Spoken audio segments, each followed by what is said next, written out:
All right. So you guys are about to have a first ever, first ever for Moped Outlaws because my internet service provider, Frontier Communications, took a big fat poop and was not able to connect me. And I spent an hour on the phone with them trying to get them to tell me what was going on. Oh God, it was horrible customer service. And when I finally called the right number, they were like, "Oh yeah, one of our places in San Bernardino's out. We'll text you when everything's back up." And if they could have just notified me like it says on their app, "We'll let you know when there's an outage in your area," I would have just gone, okay. And I would have said to Greg, "I can't do it today." But we tried. You'll see me briefly at the beginning. You won't hear me. Actually, yeah, it was perfect. As long as you just sat there, didn't try to say anything, it was great. I tried to use my iPhone as a linkage. And, props to you, Greg, for stepping in and taking the whole, ball and running with it. And to our guest, I'm sorry I couldn't be there to offer my insights and my humor and my graciousness. And I'd love to do it again sometime if you're available. And I'm sure it's a fantastic episode, although I have no idea. All right. So this is a first. We just had one co-host. Can you say co-host if there's only one?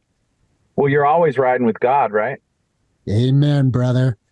You're my God. So this will be like Star Wars. George finally got to see an episode he didn't make. I'll finally get to see an episode of Moped Outlaws that I had nothing to do with. Yeah. Or almost nothing to do with. So let's get into it with Riddell Lewis and Purple Politics. Here we go. Sis, hallo? Levin. Bist du sicher wegen dem? Jag är inte idiot. Two outlaws on the lam, taking the back roads through America. You can't drink enough coffee for this show.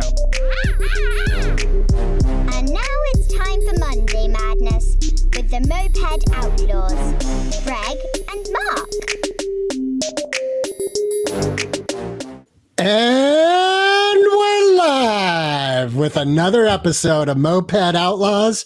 And here on the ride today, I almost said this morning, but who knows when you're listening, is Riddell Lewis. And he is the host and creator of Purple Political Breakdown. And I got to say, like I was reading that, I'm a huge Prince fan. So when I hear Purple or read Purple, I'm like, oh yeah, Purple. And then I got it. Oh, red and blue together makes purple. Oh. So welcome to the show, Riddell. Yeah, thanks for having me. As you said, red and blue makes purple. And at the end of the day, the goal for my podcast, at least, is that regardless of political affiliation, political biases, any of that, we can come to a more nuanced compromise solution to deal with our current issues, of course. Yeah, that is huge. A couple weeks ago in one of the episodes, Mark, my co-host, who I'm just going to mention, he is having technical difficulties and we might see him bouncing in and out of here, but he's present in spirit 24/7. God, that sounds like a script. Anyway, he was saying like we're supposed to be the United States of America. And let me ask you this, Riddell.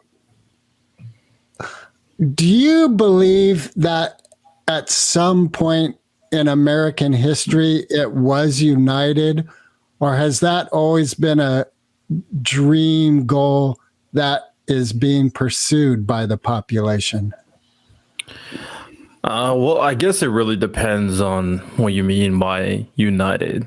Some people have this kind of false perception that there is a previous America. For example, the people who believe in MAGA, Make America Great Again, that is completely different from our current way of life, our current system. And for the most part, it's not really. I've had conversations with people constantly about this. The current strife is more due to something a little bit different. I think social media plays a role. I do think some like dissatisfaction built up over the years, of course, but the systems at place, the institutions themselves are pretty much the same. There hasn't been drastic differences for the most part. When it comes down to America, I think you could say, obviously, when it comes down to fighting against our enemies, then America's united for the most part. That tends to happen quite a bit. 9/11, when that happened, America was probably united for the most part. And there will always be kind of disagreements ideologically when it comes down to certain issues, especially the controversial ones. I do think we can reach a point of better nuance, better understanding. I think understanding is the way we become united. We don't have to agree. There's no need to agree. Complete agreement makes everybody brainwashed in the first place. But understanding and willing to listen is a good first step. And I do think we can reach that point again. I'm wondering, in the process of understanding, I just had a recent experience last night where someone dropped a little note in my mailbox to me. And in essence, it was an apology, though I'm not quite clear what it was. But there was a pain in me, like it brought up an old wound. And as a gentleman of color yourself, and I'm very engaged in our community, there's a racial healing that's needed in our community that's very evident from an incident that just occurred. So I guess my question, Riddell, is in your experience of the path of understanding, how do you hold that pain and discomfort that comes up in interaction with others in a positive manner? For me, I will say that obviously it depends on the person when it comes to dealing with certain things. People have different experiences that probably have much more built up frustration and pain than others, especially if you live in an environment that is never kind of seen the light of day, right? For me, I'm definitely a unique individual, considering that I've had a lot of experience and I've seen a lot of different perspectives from a lot of different people.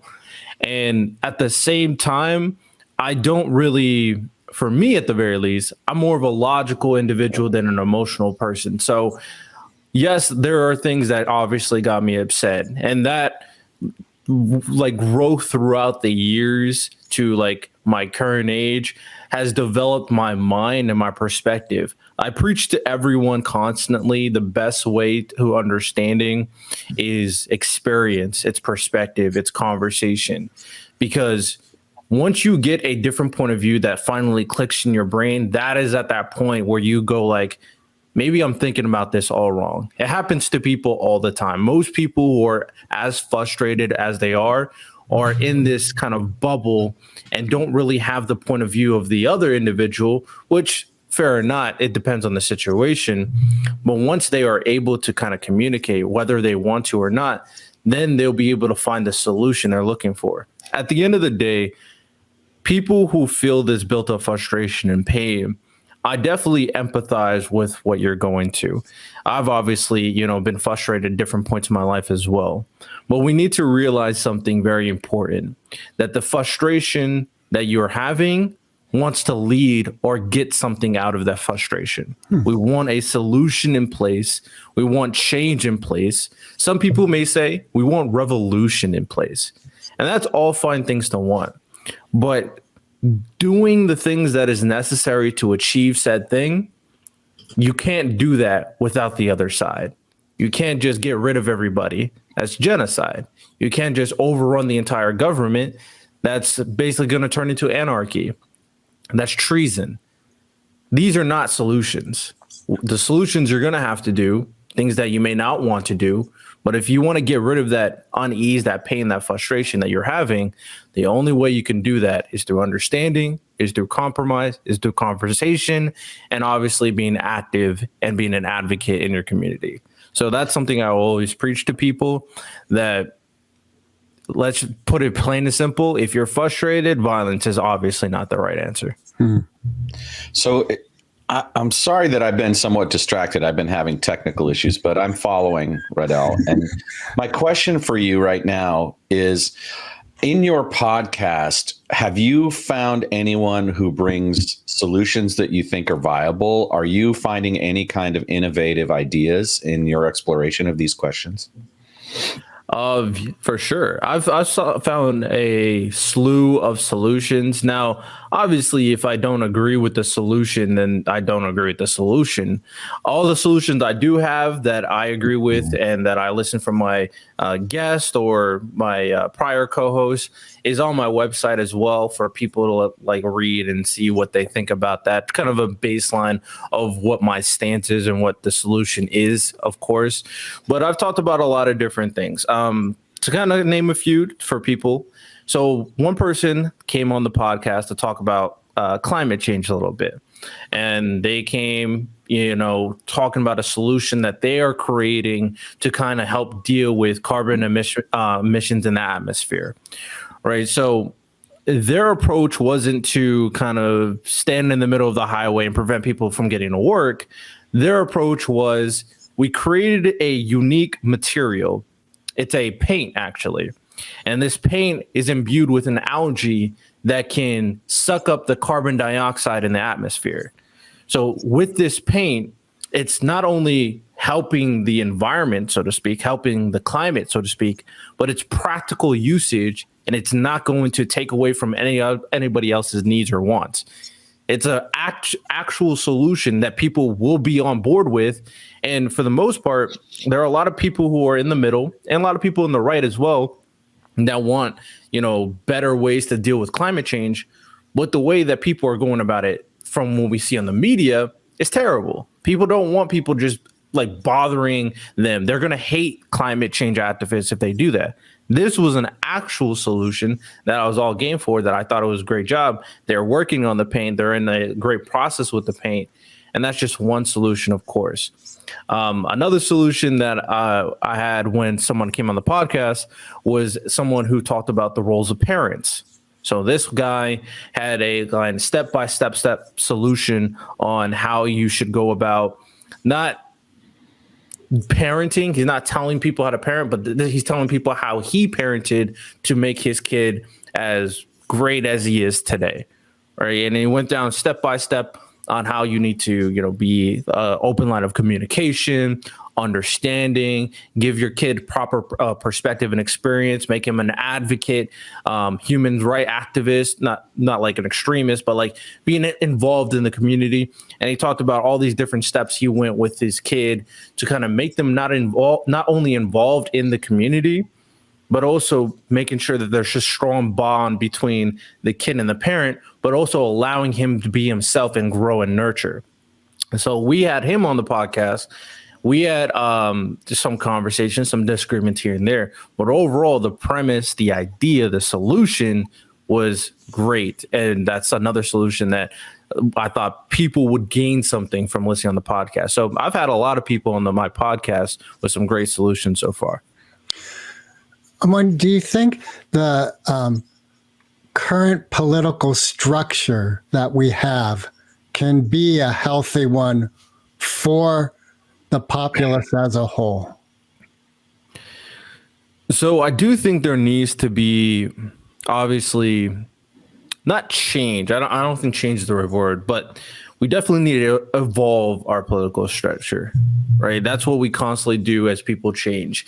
And the reason why people change is due to human intellect and evolution, obviously due to especially technology and tools.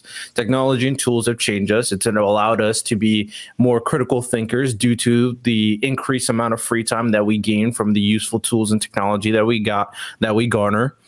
And with that, we create more innovative stuff. We create better technology, and we come up with new ideas, and we have new issues that we want to solve. Right. Back in the day, the issues obviously would have been something more in line with, making sure people have the basic needs and necessities.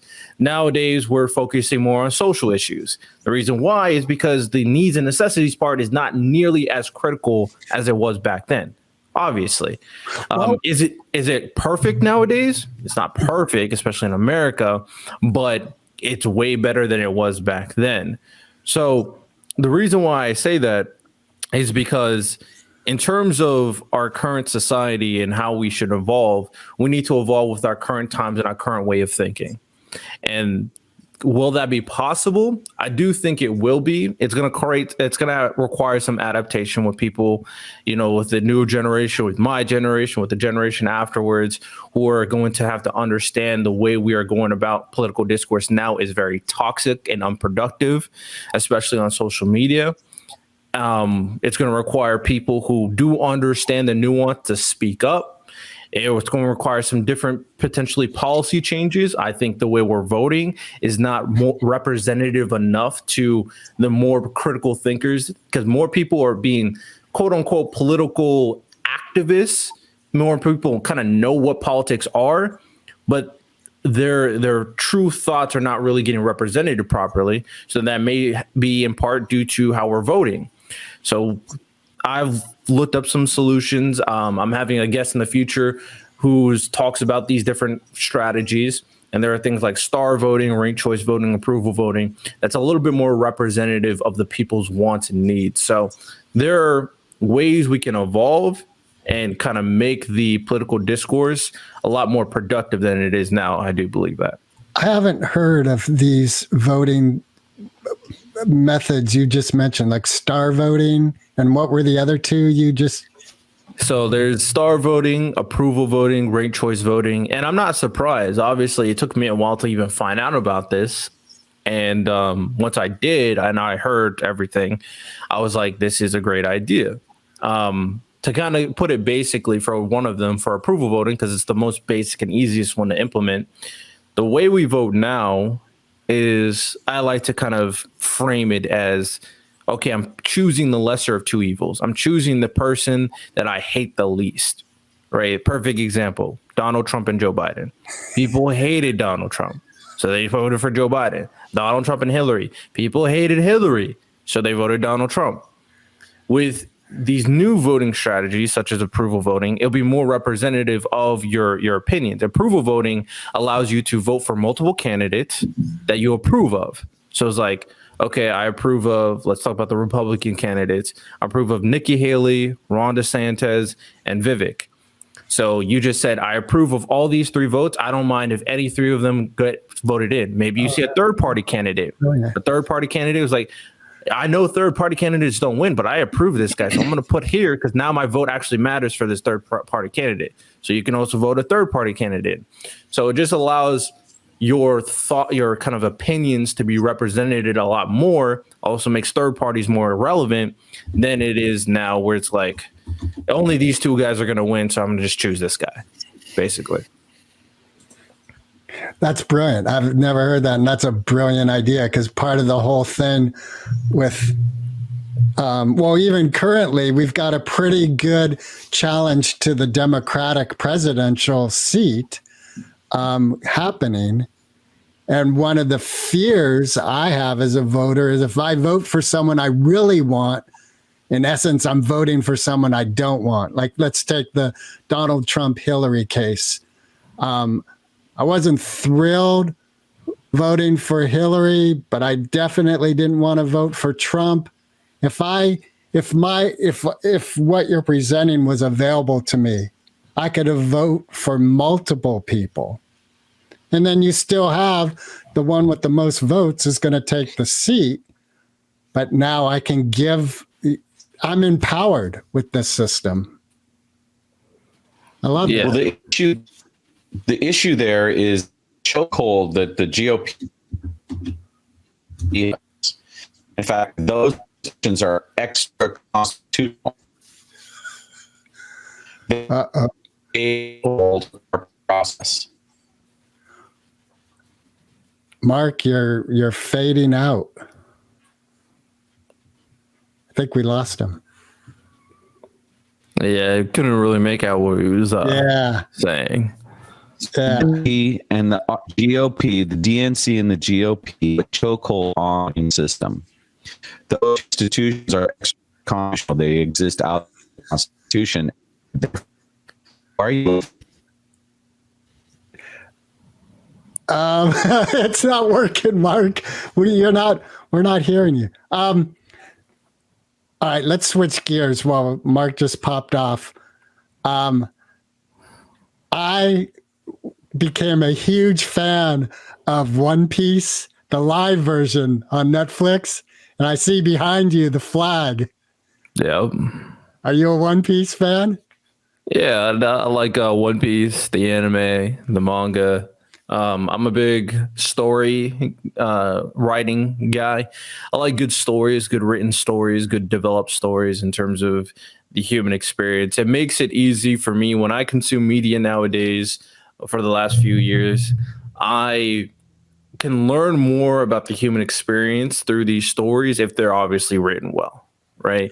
These are more extreme circumstances, of course. You can either do that or go through history, but some of these series are just more entertaining than history sometimes.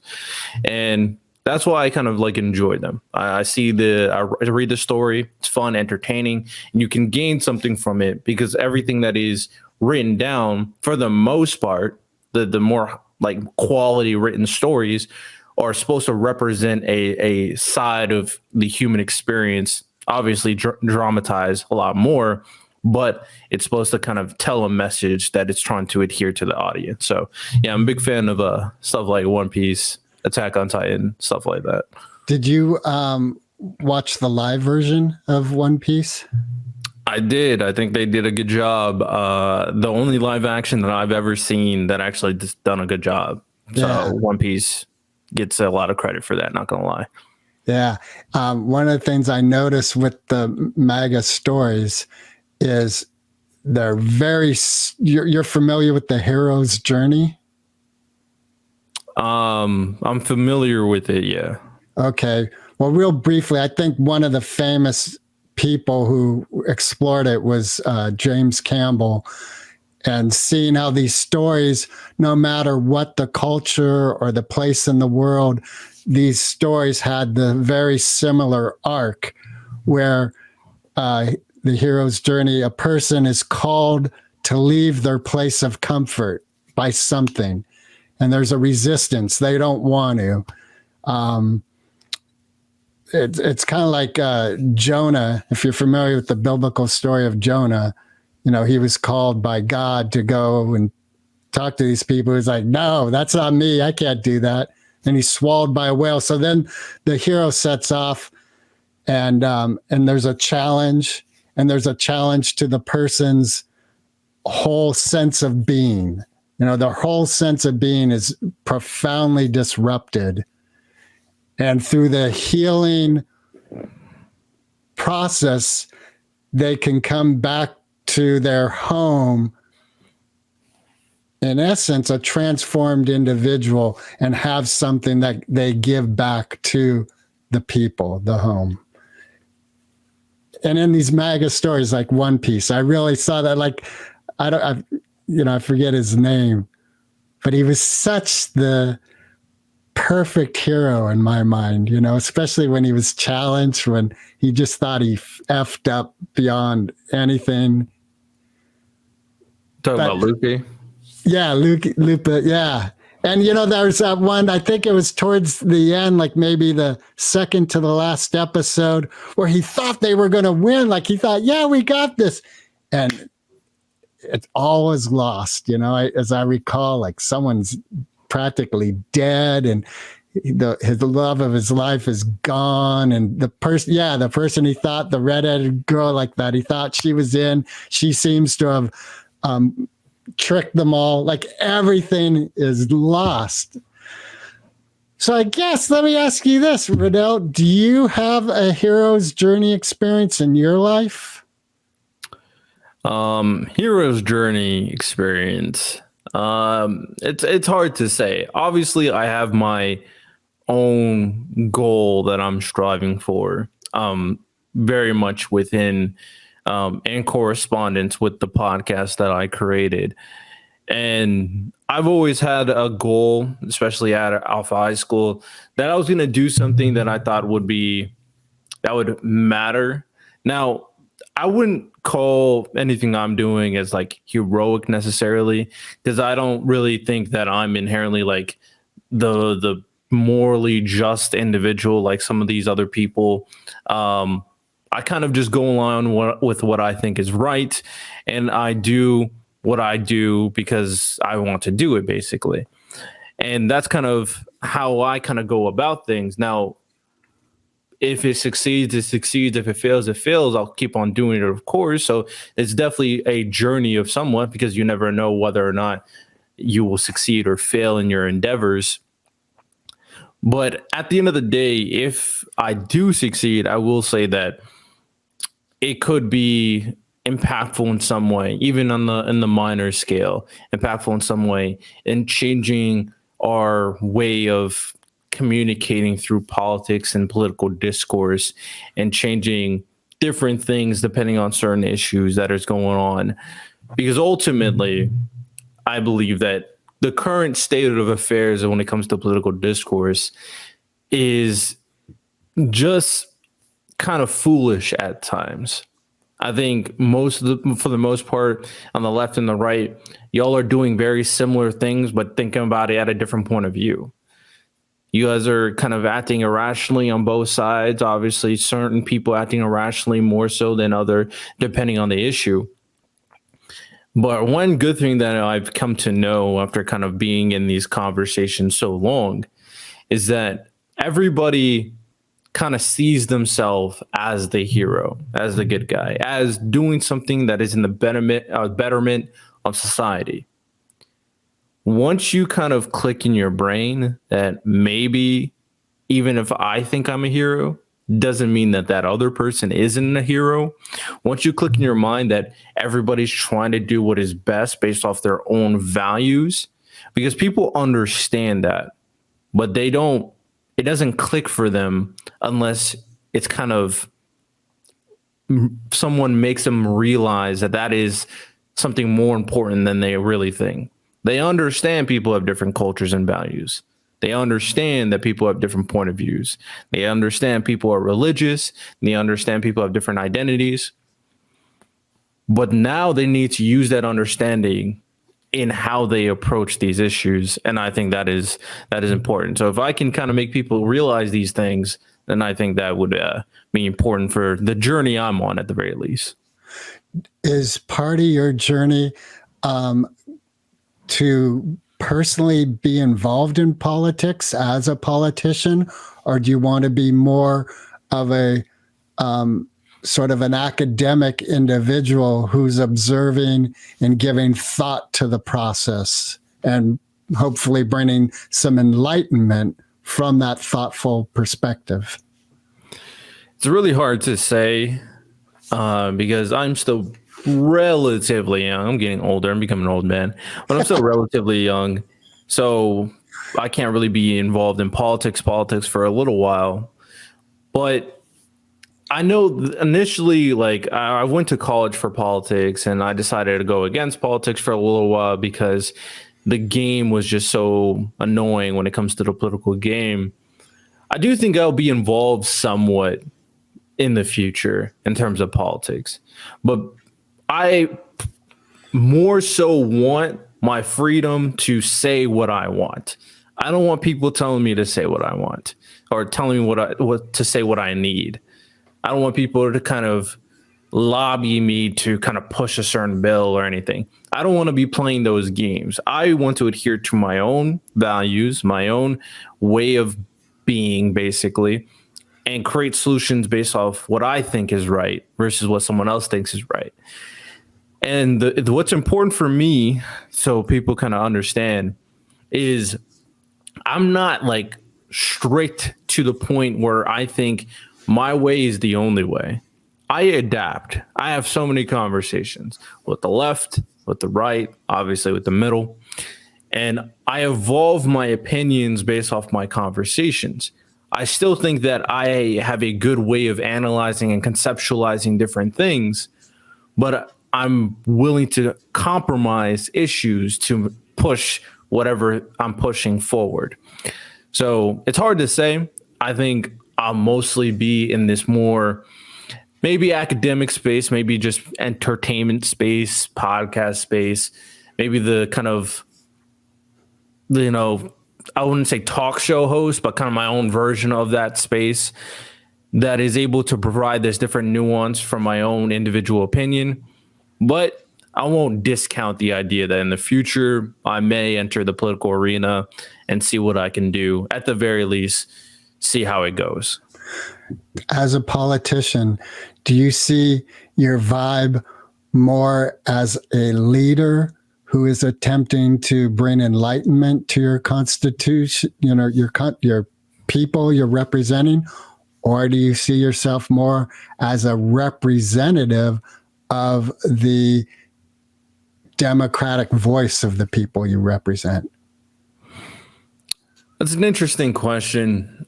For me, as of right now, I'm more of an individual in the opinions that I kind of regurgitate throughout my podcast. I come up with the opinions based off what I know, what I learn, and the conversations I have. But once you're kind of a political figure, it definitely should change a way. It's more of a ratio more so than anything, because it is foolish to think that you're going to get into office, get into a position of power and just kind of do whatever you want.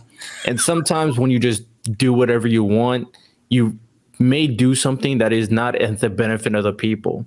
So you do need to be more of a representative of the people and their wants and needs at the end of the day. But what you do need to make sure you're doing is communicating what your positions are and how your positions are going to benefit their needs and wants. And I think that is the key thing. I think sometimes politicians lie about their positions. Actually, not sometimes. I think a lot of times politicians lie about their positions, lie about their stances to kind of grab the people's votes. And then once they get into a position, they just do whatever they want until it's time for, a re-election, right? So I think that is important, to make your stance clear and try to help the people's wants and needs the best you can. Do you see any hope with some of the youth that's now entering the main political system, like AOC, perhaps not agreeing specifically with her politics, but seeing a hope in the youth, that young blood being in the system? I do think there's a lot of hope. Obviously, people need to recognize that older individuals in office are still needed due to experience, due to perspective, everything I've said constantly. Yes, obviously a young, more healthy person will have more motivation, more vigor, more, be more gung-ho about the things that they're kind of preach and push. But we all recognize that in the most important positions all across the world, all those individuals are older individuals for a reason. That they understand how the system works. They understand how the world works through their vast years of experience. Now, with that said, the next generation, the young generation that's coming up, they're definitely still going to be important. They're going to be more important as time goes on, obviously, because younger and younger individuals are getting in the political space. Whether or not they know what they're talking about is a different story, but they're getting in the political space. Politics are being pushed to them more due to social media, and even like on through social media and through conversations with their friends who learn from social media. So more young individuals are learning about these issues, having very little experience and perspective, and creating stances for themselves. So that is happening more and more. So these people are becoming more and more involved in politics. Overall, having young people in politics is not a bad thing, but these young people definitely need to be educated and understand that, yes, you may want to make change, but you making change is only possible if you're willing to have the conversation and compromise. Revolution is great for torn down countries that have no structure. Revolution is not great for the United States of America, who's trying to be the greatest country in the world. So once young people understand this, and I think young people do get to understand this better as they grow up. As I said, it comes with experience and perspective. They do get better as they grow up, and they want to be more involved in politics after they gain the proper experience. So it's going to come with some growing pains. But the more people are educated, the younger they are, and the more people that are educated in general, overall is a net positive, right? So people are not misled and manipulated to think certain things from certain political figures. So overall, it's a net positive. Do you find yourself, like, do you spend a lot of your time listening to politics and digging into what is happening in the political field? I definitely give away a good chunk of my time to kind of dive into politics because I think it's interesting. I think these conversations are important. I think these conversations are also entertaining. But I'm definitely not one to kind of just spend all my day in politics. I think you need hobbies at the end of the day. You need to do other stuff. There's other stuff I enjoy. There's different levels in terms of severity that I give things, obviously. But I enjoy, certain fictional media, certain nerd media. I enjoy sports, of course, hanging out with friends, all that good stuff.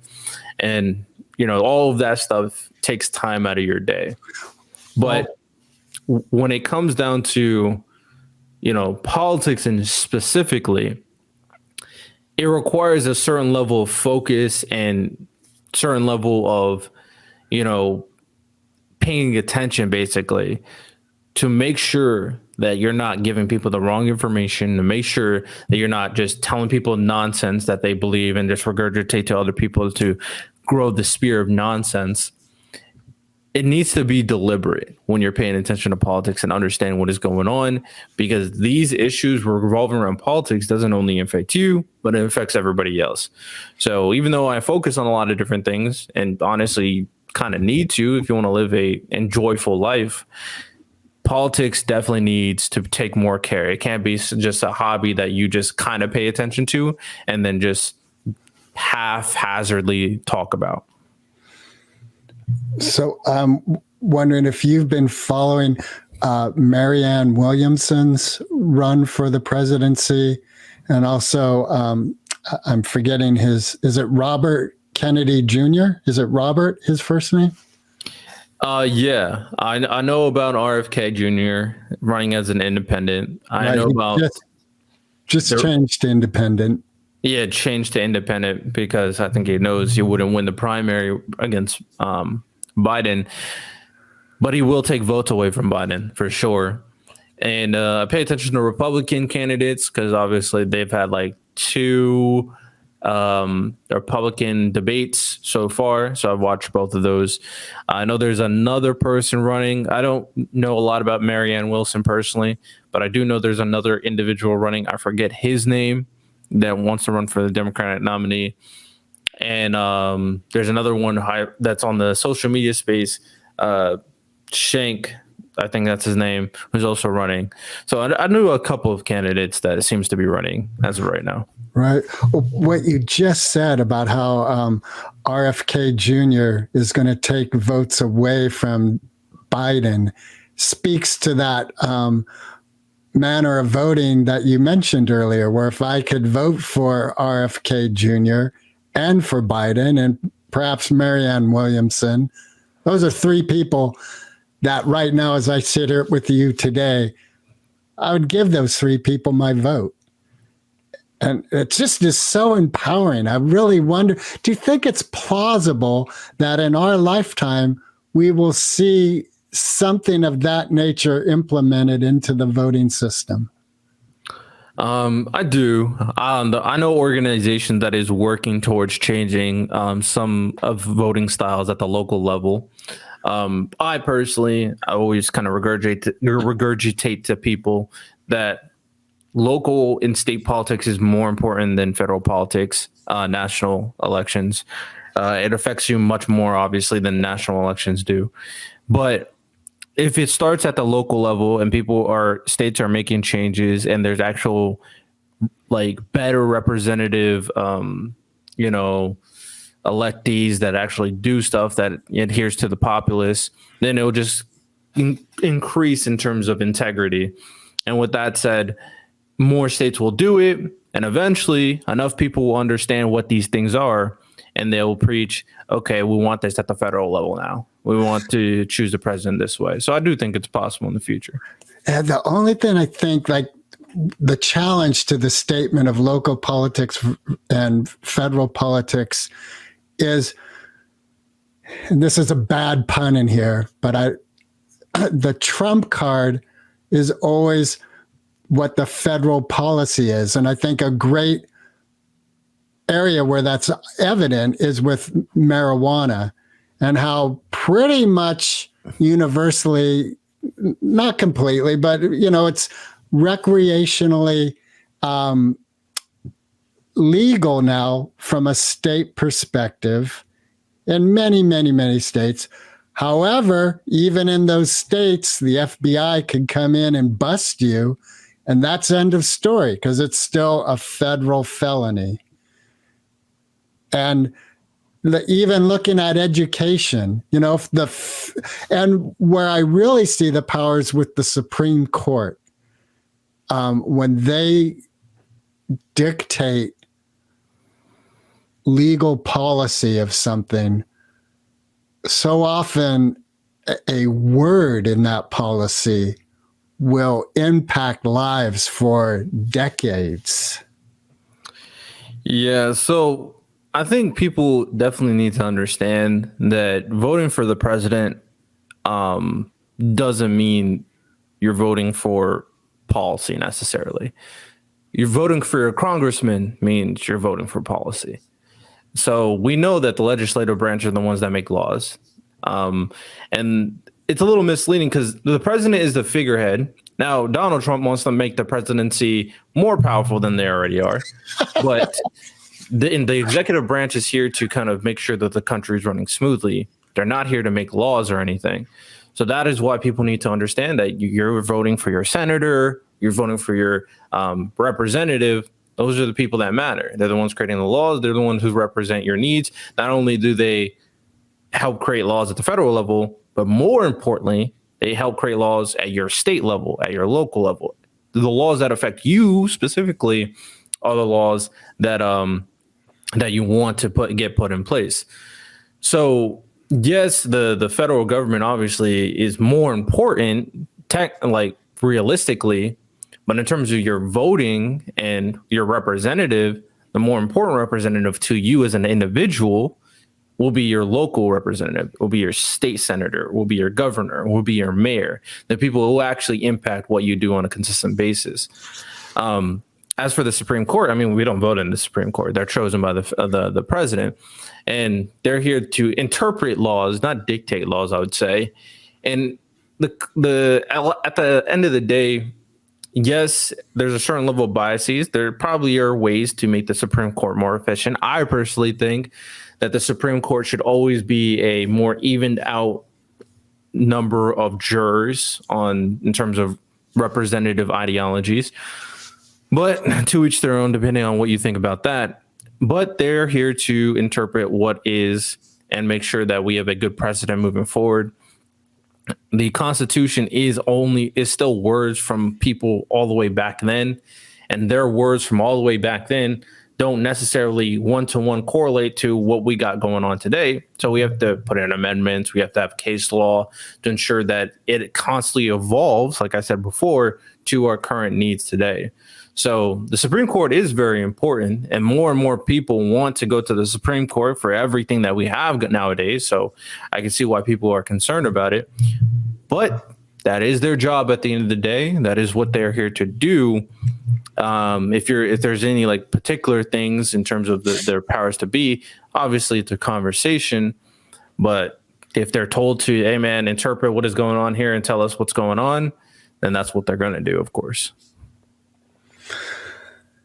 Do you think one of our challenges as people is to have forethought into the future and to act while there's relevance to the action? And two examples that come to mind is with the election of Donald Trump and the reversal of Roe versus Wade. And with both those things, I saw a whole lot of energy and action happen after the fact. Nothing leading up to it.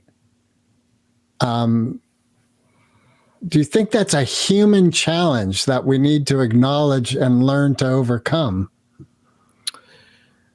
I think that is more than likely just how it is when it comes to human nature. I heard someone talk about it, that humanity is not great at preparing, not great with foresight, but humanity is great at adapting to what happens.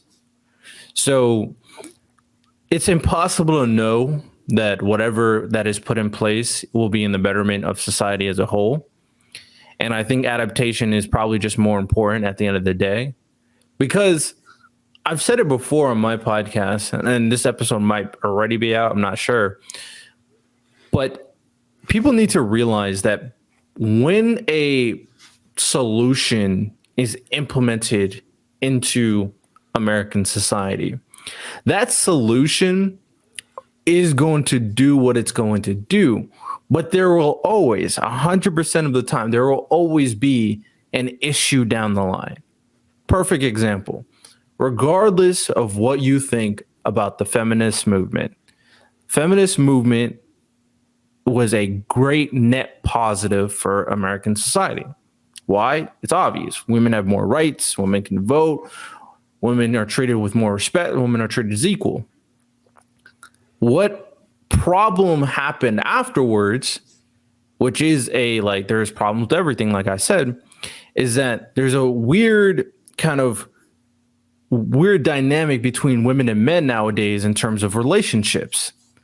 And with women being more individualized, with women now being in the workplace, with women now kind of having their own thing, the way men are able to just get women have completely changed. And it's hard for a lot of men nowadays to talk to women, to confront women. And that's not due to that's not the woman's fault necessarily, but we need to adapt to, okay, now that women have these positions of power, now that these women are, workers, this tradition, we got to figure out what are we going to do in terms of these relationships, because there are still women who go like, "No, you still need to treat me. You need to buy my dinner. You still need to open the door for me. You still need to be my protector." And there's other women saying, "No, I don't need any of that." And then there's other women that says, "I might make as much as money as you, or I might make more money than you, but if you don't make more money than me, then I don't care about you." So there's a weird dynamic between a lot of different women in terms of the relationship scene that men are trying to figure out, okay, how do we do this? So that's just a down the line problem that was caused due to feminism. And that's just something we just need to adapt to now to figure out what's the best ways. And when people talked about it, some people said, like I've said, hey guys, you got to learn how to be more confident. You got obviously to take care of yourself. And obviously you got to look for the right woman. It's going to be harder now, obviously, but you got to be out there. You know what I'm saying? Even Tinder was a solution at one point, but now Tinder is not as great when it comes to meeting the right one. You got to be out there. You got to be willing to communicate. And women too, got to be like, okay, you got to have realistic standards. You can't expect all the guys to be richer than you. So that's just how we're going to have to adapt to the current status quo of relationships. But that's just one example. So overall, it will be impossible to have the foresight to really know whether or not what we're doing is going to be a net positive, or whether it's going to have what issues are going to cause due to whatever we're doing. So the best way we should always go about it is prepare the best we can, but obviously keep in mind that everything's going to have a problem, and we have to be ready to solve the problem when it eventually arises. Have you found some things for yourself that work for you in problem solving? So for me, when I have a problem, for the most part, I always try to plan how I'm doing things. I write things down. I organize it in a very efficient manner that looks good to me. I kind of weigh out the pros and cons. I kind of do all the normal stuff when it comes to problem solving. Now, obviously things go wrong. And what I recommend for people when things go wrong is turn off everything, turn off the TV, tell everybody go away, turn off your phone, sit there, stand in silent. Obviously, you're going to be frustrated, but then just think, okay, what can I do? At that point, thinking is going to be your best friend. Maybe some people are not good at it. Maybe some people have different strategies. But for me, anytime I hit a fork in the road that kind of ruined my plans, because there's random things that happen to everybody throughout your life, I've always just turned everything on, went silent, and just kept on thinking on how to solve the problem. There's always a solution I feel like people can find. There may be hey man, I'm screwed. But if you're just doing your life normally, if you're kind of proceeding properly, if you're kind of living a good life, I guess, quote unquote, you really shouldn't be in an issue where there's a problem that you can't solve unless you put yourself in that issue, right? If you murder someone, then that's your fault, right? If in cold blood. So there's always should be a problem to be solved. And at that point, it's up to you to kind of solve it. You just got to allow yourself to kind of calm down, put your emotions aside, and start trying to think logically, write things down, weigh out the pros and cons, and be willing to ask for help as well. There's no need to be independent all the time and an individual. People are there to help you. So be willing to ask for help as well. All right. So on that note, do you see merit to the political entities that give aid to people, such as food stamps or free medical? Or how do you see that being a part of our political system? So those are definitely things that were put in place through the idea that it's here to help people. And nowadays, people are saying things like, hey, the system is the reason why we're having so many issues. But I guess, like I said, it plays into the bigger conversation. There's always going to be issues after a solution is placed. My thing is, when it comes down to like the government aiding people, I think it's fine to aid people that are obviously have no option. But I do think that the best way to approach these situations or to make them fend for themselves is to make them willing to go and be an individual and strive for better for themselves. There is probably a small, I don't know the percentage of individuals that are on food stamps or on whatever and are kind of just fine with what they're living. And just want to be lazy and just go like, hey man, I'm just going to live out life and who cares? And the people who say these people are still living a miserable lives, it's irrelevant whether your perception of them is a miserable life, because we also understand that people adapt to their circumstance. So even if they're living a miserable life, as long as they can just live the life, and then they'll live it regardless, no matter how miserable we think it is. That's something important for people to realize who bring that up. So we got to make sure we're putting people in positions to, okay, yeah, we're trying to help you, get you on your feet. Well, you need to get on your feet. You need to strive for better. You need to be better, have a better situation for yourself and for the people around you and in your community, and maybe even your kids as well, which is probably the most important. Yeah, the challenge I see in that is, I know for me personally, there's been many a moment in my life where my emotional environment is crippling me, and I'm taking responsibility for it. Like, it's my emotional life. It's not anyone else's responsibility, but there's a struggle to just engage in getting out of bed and brushing my teeth. So helping an individual to put ramifications on that help from outside the individual, I wonder if that hinders the aid. Like maybe there's merit just politically speaking, where our political system gives everybody food, shelter, clothing, just those basic three. Done. If you do nothing, if you watch TV 24/7, you're going to live. You're fine. You got health care. You're good. And from that place of stability, perhaps that helps the mental health of our social society as a whole. And the individuals who do want to excel and dive into life and find out what they are, who they are, the basics are there to support them on that venture. That's really tough for me to kind of be on board with, because ultimately I do think that people in a society need to give to that society. And that is how it's going to be. That's how it's going to flourish. Now, the obvious exceptions would be the people who are extremely sick, right? And they can't do anything, obviously. But even those individuals are somewhat giving a nurse, a doctor, a job, and health insurance, of course. Even with people who are very, very old, they spent their entire lives before then giving to society.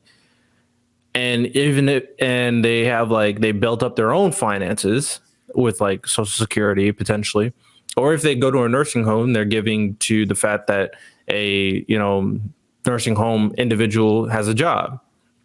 So there has to be a way to kind of give to society for the most part, and the extreme circumstances are much more lenient, but we even have jobs for people who have disabilities. People with disabilities want jobs too. The reason why I say this is because in order for a society to continuously move, the wheel needs to continuously move. Everybody has to kind of work together to make sure that everything is rotating. And ultimately, we want everybody to be kind of live a joyful life. I think one of the main values of living life is joy. I've said that repeatedly.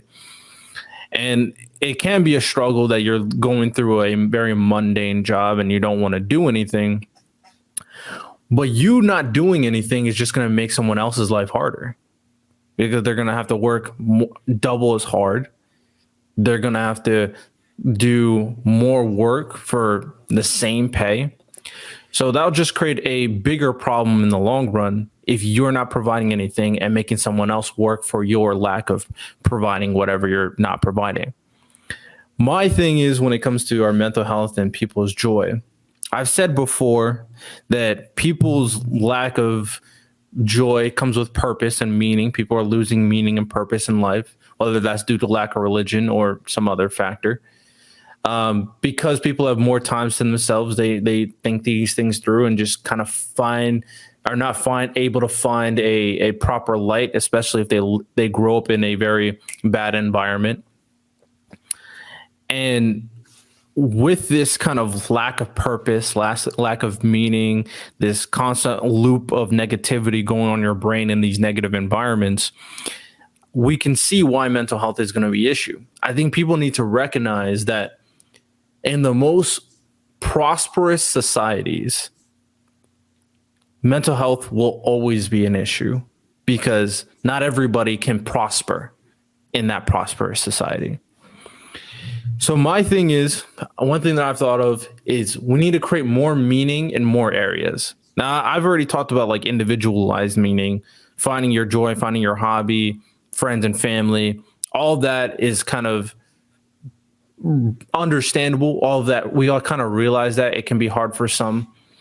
But a societal potential way to put meaning into places is to put meaning more into certain careers and jobs. We know that if you're a lawyer, you have meaning, but even lawyers kind of get like very depressed. We know athletes, entertainers, they all have meaning in some way. The meaning that they are garnering, it seems to me, especially nowadays, that could help with a lot of people kind of enjoying their life a lot more, is making it entertaining. And this is just my idea that's rolling around my head. So I don't think this is a concrete solution, but I do think there is some potential legitimacy in making everything seem more entertaining than it is through self content creation. So people who are constantly creating the TikToks, even though I hate the fact that everybody makes a TikTok in every situation, there is some value of maybe even like a construction worker doing construction work TikToks and showing the nuance and the intricacies, showing the passion, and people watching it and enjoying it and all that stuff and seeing the value of said profession. So I think that's an interesting way. Also, it brings in more money, obviously, because more people are watching it and advertisements and all that stuff. So that's a more societal way. That's just one thing that popped in my head like recently. Is it a concrete solution? I don't know.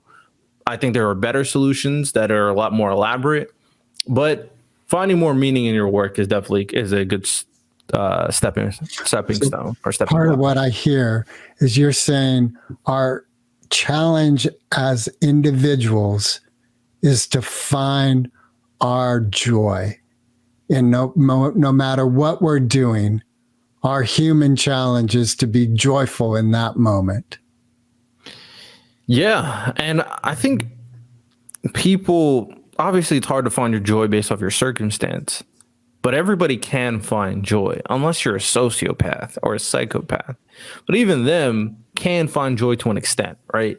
Yeah, they find joy in wicked ways. Sometimes, yeah, sometimes.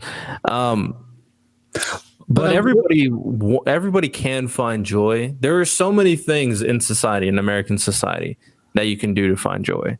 And I think the best way to find joy for people at the end of the day is family and friends and relationships. At the end of the day, it's being around people. All right. You mentioned religion earlier. Do you yourself have a spiritual belief within yourself? Personally, no. I'm more agnostic. For me personally, I grew up religious. I grew up Christian in different ways, of course. Went to church, seeing a lot of the stories in the Bible, seeing different scriptures throughout my life, of course. And ultimately, the reason why I say I'm agnostic is because I found it kind of futile personally to constantly think about the question of whether or not God exists. So ultimately, I said to myself that I'm going to live a way that I do think is just from the values that I've garnered over the years.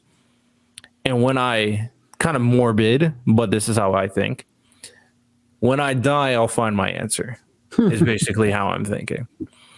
And for me, it works because I have a moral code without inherent religion. I think religion helped shape it because my experience with religion.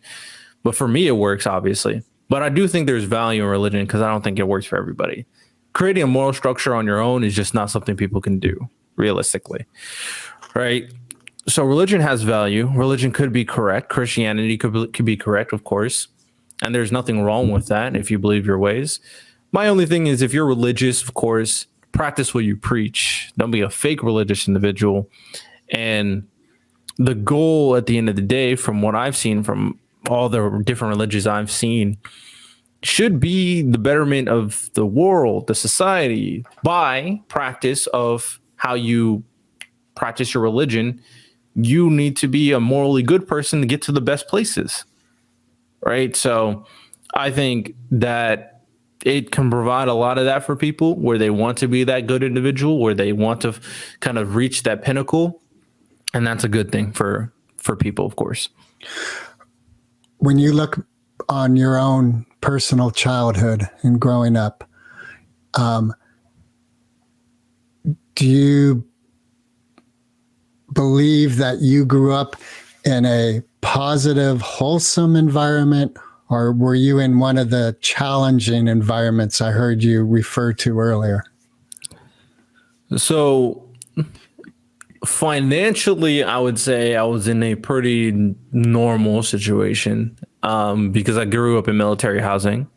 So there wasn't really like financial challenges necessarily throughout my childhood. But it's not like we're rich or anything, more like middle class, I guess. Right. But I wouldn't say my upbringing was good because I had a whole lot of family drama, a whole lot. And the book can be read about how much of the family drama I had between the issues between my parents and other members of the family. So I grew up not needing to kind of survive due to financial situations, but I grew up very independently due to family drama situations. So I always kind of thought for myself. I was very independent. I was also an older brother, so I was kind of a default leader right from the jump, and kind of always kind of thought for myself. Kind of, yes, I was raised, but like everything that created, like I garnered and was raised, I wasn't like raised the most consistent way, basically. I was very much an individual throughout my childhood. So that kind of helped grow me to be an individual now and think for myself and have my own different perspectives. And I also was able to meet a lot of different individuals because I moved around quite a bit. Born in Hawaii, moved to the Northeast, moved to the middle section of the country, of course. Have a lot of different individuals, whether it's Christian, military, my different ethnicities that make up my family, different people I met through military housing. So met a lot of different people, met a lot of different experiences, met a lot of different perspectives, grew up very independently, and financially was pretty middle class. It kind of makes sense how I was able to kind of create my type of mindset. I grew up in a very unique situation, and I was pretty smart throughout my entire childhood. So, I could understand things better than most people. Are those family dramas still alive in today? Absolutely, for sure. Oh, okay. Sorry to hear that. I have a last question. Well, there's actually two. So Mark he wasn't able to really join us today, and I'm sorry, we might need to invite you back if you're okay with that, because this topic of politics is really his passion.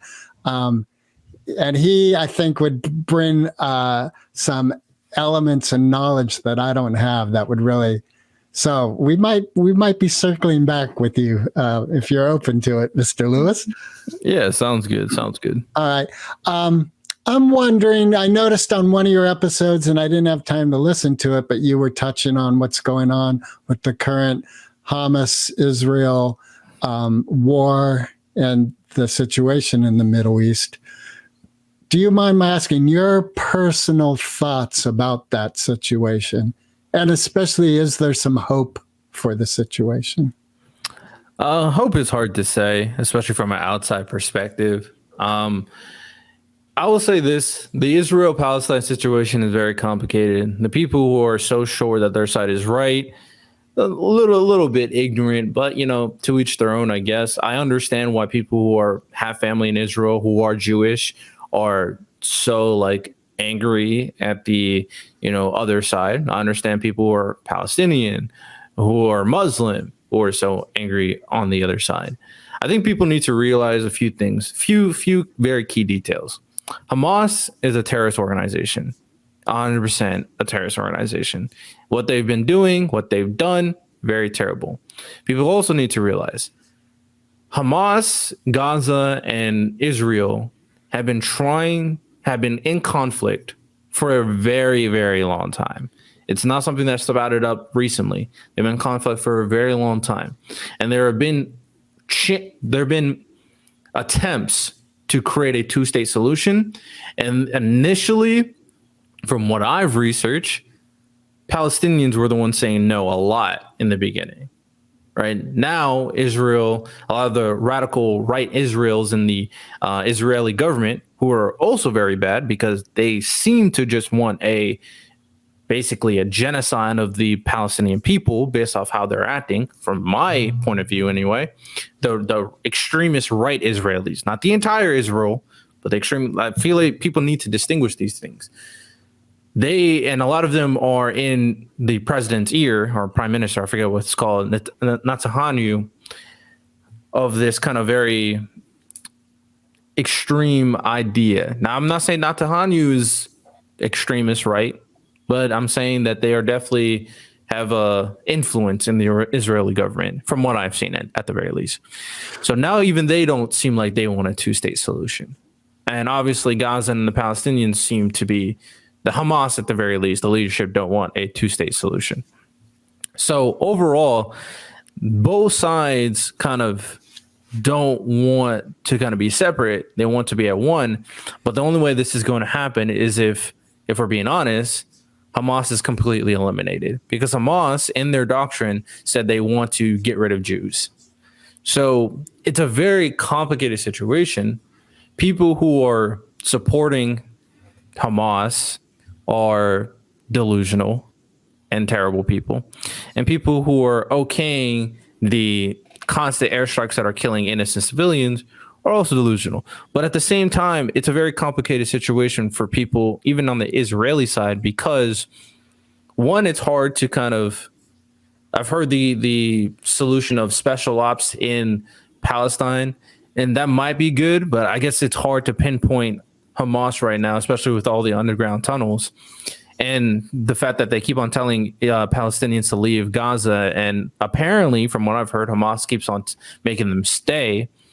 And if they got to leave, they can't leave to Israel because there's fear that terrorists is going to be a part of the refugees that try to come to Israel.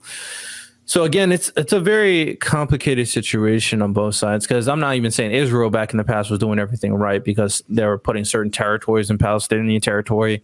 So both sides were doing very messed up stuff. Killing civilians happened on both sides. If I had to pick a side that I would pick Israel, because Israel is our ally and Hamas are terrorists at the end of the day. And I just don't know what the best solution. Someone has to probably step in, a third party, whether it's the United Nations, whether it's the United States of America, and say, y'all need to cut it out. And this is what we're doing, and just put their foot down. Is Hamas getting support from other Middle Eastern countries, or even Russia, like I've heard potentials? Yeah, they're definitely trying to obviously get support from Muslim countries for obvious reasons. Are they getting it? From what I'm aware of, they're getting somewhat support. I don't know the extent, so I won't speak on that. They're definitely getting somewhat support here and there. I heard that Israel is getting in some conflict with some Muslim countries as well, such as potentially Iran, potentially Lebanon. So I'm not sure how that will kind of pan out. And I can see why Russia would aid Gaza, because they're against the United States, and Russia is pissed at the United States. So overall, it's really hard to say the extent of the support they're getting, but they're more than likely getting support to at some level, I would say. Well, Riddell, I feel like I could do another hour with you easy. I'm going to talk with Mark. I think we are going to invite you back, because I really believe he should be part of the communication with you. I've just really appreciate your presence here. And I got to say that, what's the pirate leader who wears the yellow hat from One Piece? What's his name? Luffy. I see that, I see within you that joie de vivre and hope that he held for everybody. Like, yeah, we're doing this. We got this. It's going to work out. And even though I also know you to be a very level-headed person, you yourself have said you're mostly a thinker. But I do see within you that joyful burst for, life. It's great. We do have a traditional question here that we always end with. All right. Very important question, Riddell. So are you ready? Yep. Eminem or Foo Fighters? The rapper Eminem? Yes, sir. I don't know much about Foo Fighters, and I do think Eminem is one of the GOATs. So the Eminem. All right. Is there anything else that you'd like to bring up or mention before we sign off? Yeah. So everybody who listened to the podcast, do appreciate you, of course. If you want to check out my podcast, it's called The Purple Political Breakdown. You can come to the website, www.purplepoliticalbreakdown.com. You can find it on all different audio platforms, Spotify, Apple Podcasts, all that good stuff. If you have Roku.tv, you can find us on the Planet Pod Nations and Planet X Network. So, we're expanding our influence. We're here to, at the end of the day, have these important conversations, have these talk about these different solutions, important solutions, as we all know. And the hope is we kind of push everything forward instead of pushing everything back and make a better society. Always strive for utopia, not have an actual utopia, is what I tell people. Because striving for perfection means that we're constantly improving at the end of the day. That's beautiful. Well, again, thank you for your time.